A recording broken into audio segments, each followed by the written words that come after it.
Good morning, students. So today we will study properties of determinants. Here some of the properties of determinants are given which will help in evaluating the determinant without expanding any row or column. ठीक है, ये properties से आप determinant को find out कर सकते हो बिना रो या किसी भी कॉलम को एक्सपेंड करे. लास्ट टाइम हमने जो डिटर्मिनेंट फाइंड आउट किया था वो कैसे किया था, किसी भी रो या किसी कॉलम को एक्सपेंड करके फाइंड आउट करा था. इन प्रॉपर्टीज़ की हेल्प से आप डिटर्मिनेंट को डायरेक्टली फाइंड आउट कर सकते हो. तो फर्स्ट प्रॉपर्टी क्या है, the value of determinant remains unchanged if its rows are change into columns and columns into rows. इसका क्या मतलब है कि अगर आप अपने डिटर्मिनेंट में रोज़ को कॉलम किसी भी रो को किसी कॉलम में चेंज कर देते हो या किसी कॉलम को किसी रो में, तो जो डिटर्मिनेंट है वो आपका सेम ही रहेगा. जैसे पहला आपका ये डिटर्मिनेंट है, ठीक है, आपने क्या करा, फर्स्ट रो और फर्स्ट कॉलम को इंटरचेंज कर दिया. मतलब जो फर्स्ट रो है वो फर्स्ट कॉलम बन गया और जो फर्स्ट कॉलम है वो फर्स्ट रो बन गई. तो जो फर्स्ट रो है अब वो क्या हो जाएगा आपका फर्स्ट कॉलम. तो ये एंट्रीज आ जाएंगी A1 A2 A3. और जो फर्स्ट कॉलम है वो क्या है आपकी फर्स्ट रो. तो अब कॉलम क्या हो जाएगा A1 B1 C1. ठीक है, तो आपने रो को किस में चेंज कर दिया, कॉलम में. तो ये और ये डिटर्मिनेंट क्या हो जाएंगे आपके, सेम हो जाएंगे. ठीक है, कि अगर आप किसी भी रो या किसी कॉलम को आपस में इंटरचेंज करोगे तो उससे डिटर्मिनेंट पे कोई इफेक्ट नहीं पड़ेगा. Then property second, if two rows और columns of a determinant are interchanged the sign of determinant is changed. अगर आप कोई भी दो रो या कोई दो कॉलम्स को आपस में इंटरचेंज करते हो तो जो डिटर्मिनेंट का साइन है वो चेंज हो जाएगा. इन दोनों में फ़र्क क्या है, इसमें क्या कर रहे थे आप प्रॉपर्टी वन में, किसी रो को किसी कॉलम के साथ इंटरचेंज कर रहे थे. प्रॉपर्टी सेकंड में क्या कर रहे हो, दो रोज को आपस में कर रहे हो या दो कॉलम्स को आपस में कर रहे हो. ठीक है, ये दो डिफरेंस है. अगर रो कॉलम को इंटरचेंज करोगे तो वही डिटर्मिनेंट रहेगा. बट दो रोज को आपस में कर रहे हो या फिर दो कॉलम्स को आपस में कर रहे हो तो जो आपका साइन है वो चेंज हो जाएगा. Then property third, if any two rows or two columns are identical then the value of the determinant is zero. मतलब कि कोई भी दो रोज या कोई भी दो कॉलम्स आपके सेम हो जाते हैं. Identical means same. ठीक है, तो आपका जो डिटर्मिनेंट है वो डायरेक्टली क्या आ जाएगा, जीरो.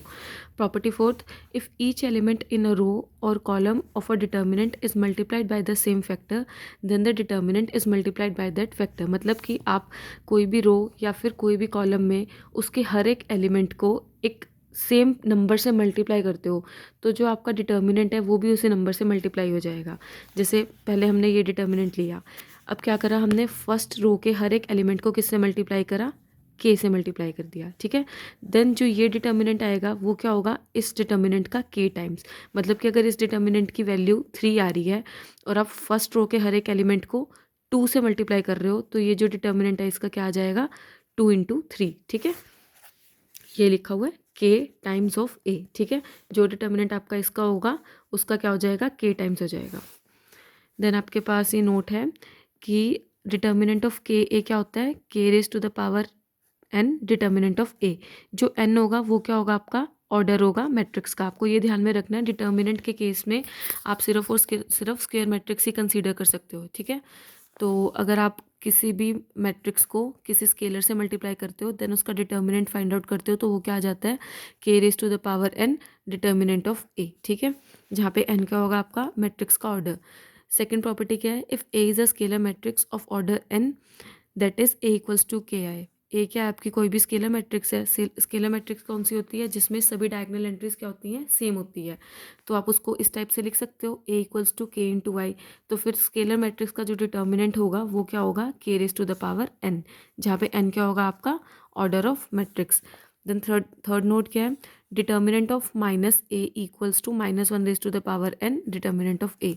ठीक है, ये क्या होता है आपका, -1 की पावर क्या हो जाएगी, एन डिटर्मिनेंट ऑफ ए, जहाँ पे एन क्या होगा, order of matrix.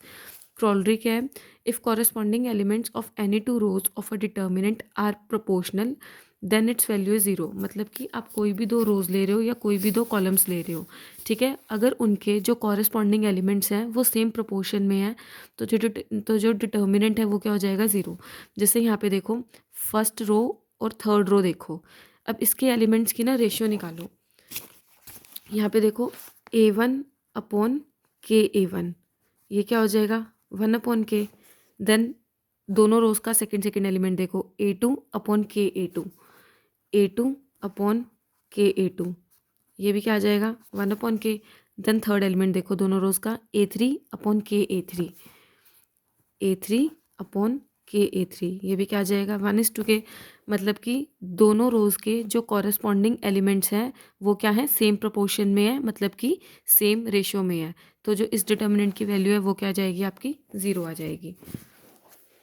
Property fifth, if each element of a row of a determinant is expressed as a sum of two or more terms, कि आप कोई भी रो लेते हो या कोई भी कॉलम है आपके पास जिसमें आप हर एक एंट्री को कैसे लिख पा रहे हो, as sum of two terms. तो जो आपका डिटर्मिनेंट है उसको आप कैसे एक्सप्रेस कर सकते हो, as sum of two determinants. जैसे देखो आपने ये कोई डिटर्मिनेंट लिया, यहाँ पे देखो फर्स्ट कॉलम की जो हर एक एंट्री है वो क्या है, as sum of two terms. First column के हर एक टर्म को आपने कैसे लिखा हुआ है, फर्स्ट कॉलम के हर एक एलिमेंट को कैसे लिखा हुआ है, as sum of two terms. ठीक है, तो जो इसका डिटर्मिनेंट होगा वो क्या हो जाएगा, सम ऑफ टू डिटर्मिनेंट्स। जहाँ पे फर्स्ट डिटर्मिनेंट क्या हो जाएगा, ये वाला कॉलम ले लोगे, देन ये वाला और एक ये वाला, ठीक है, प्लस सेकेंड डिटर्मिनेंट के केस में ये वाला कॉलम आ जाएगा, then B1 B2 B3, then C1 C2 C3। ठीक है, इनका एडिशन करोगे तो सेम आ जाएगा।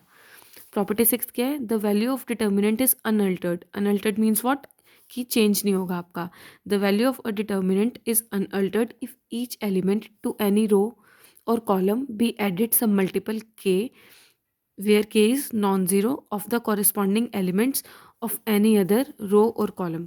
मतलब कि देखो जैसे आपने ये डिटर्मिनेंट लिया, ठीक है, आपने क्या करा, फर्स्ट कॉलम में क्या ऐड कर दिया, सेकंड कॉलम के एलिमेंट्स को ऐड कर दिया के से मल्टीप्लाई करके। ठीक है, फर्स्ट कॉलम में क्या करा, सेकंड कॉलम के एलिमेंट्स ऐड करे मल्टीप्लाइंग विद के। ठीक है, तो जो इस डिटर्मिनेंट की वैल्यू है वो क्या होगी, सेम ही होगी जो इस डिटर्मिनेंट की वैल्यू होगी। लिखा है ना अनअल्टर्ड, मतलब सेम रहेगी। ऐसे ही अगर आप इस रो के एलिमेंट्स को ऐड कर देते हो के से मल्टीप्लाई करके, तो जो डिटर्मिनेंट की वैल्यू है वो क्या आएगी आपकी, सेम ही आएगी जो पिछले डिटर्मिनेंट की वैल्यू थी। देन आपके पास कुछ एलिमेंट्री ऑपरेशंस हैं। ठीक है, आप इन ऑपरेशंस को लगा के डिटर्मिनेंट फाइंड आउट कर सकते हो विदाउट एक्सपेंडिंग। ठीक है, वो प्रॉपर्टीज लगा सकते हो, इन ऑपरेशंस को लगा सकते हो। अगर एग्जाम में बोलते हैं विदाउट एक्सपेंडिंग तो आपको उन प्रॉपर्टीज से या फिर इन ऑपरेशन से करना होगा। अगर वो विदाउट एक्सपेंडिंग नहीं बोल रहे तो जस्ट जैसे आपने पीछे करा था आप वैसे भी कर सकते हो। अब देखो आपके पास ये कुछ एलिमेंट्री ऑपरेशंस है, आप इनका यूज़ कर सकते हो। फर्स्ट क्या है, interchanging of any two rose.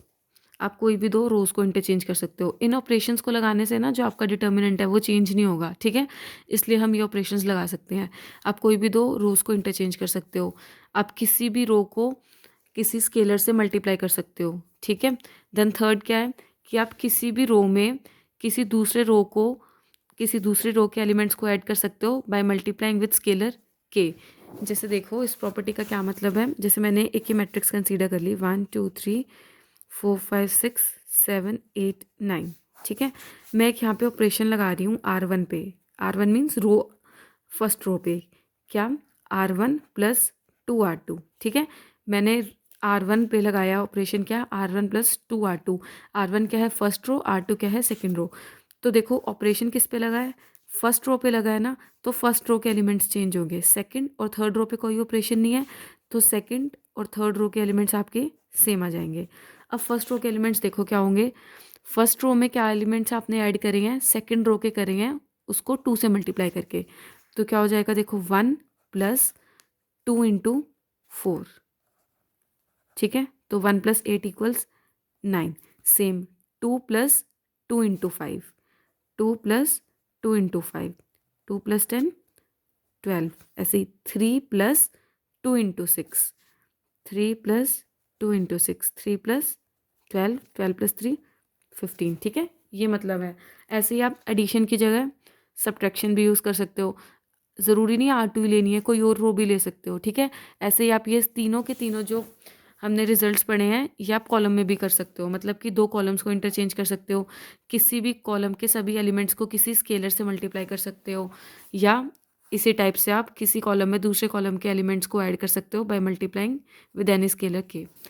Next video में हम एग्जाम्पल्स देखेंगे।